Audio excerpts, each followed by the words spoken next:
It was July 18th, 1969. It was early in the morning, about 5:30 a.m. It was a beautiful day to fly. No wind to speak of, so how could it be better?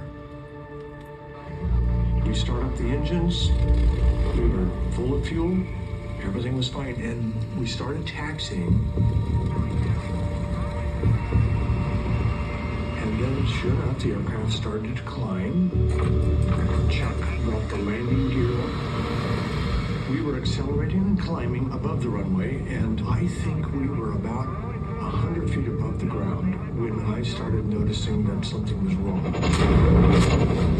You have one engine at high RPM, another at low RPM. Now that can happen with an engine failure.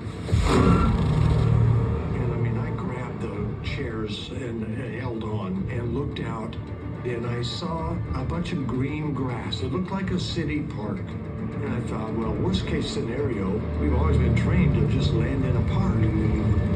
But the next thing I noticed was towering trees were filling our windshield. Chuck grabs the flight controls and he yanks them all the way left as far as they'll go, and then he pulls it all the way back against his chest.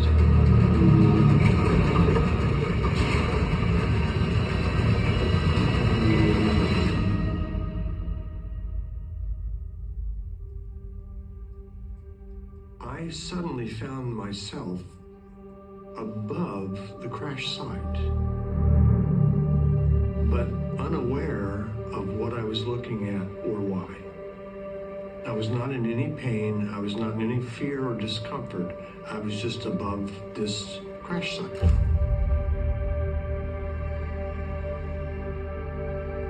I could see an airplane, and I could see a pilot. First of all, my eyes went right to one pilot. This was Gene. And then I went over and I saw another pilot right next to him, 5 feet away. And I recognized this as Chuck. And while I'm processing what I'm looking at, I see a third pilot, also about 5 feet away. And this is me.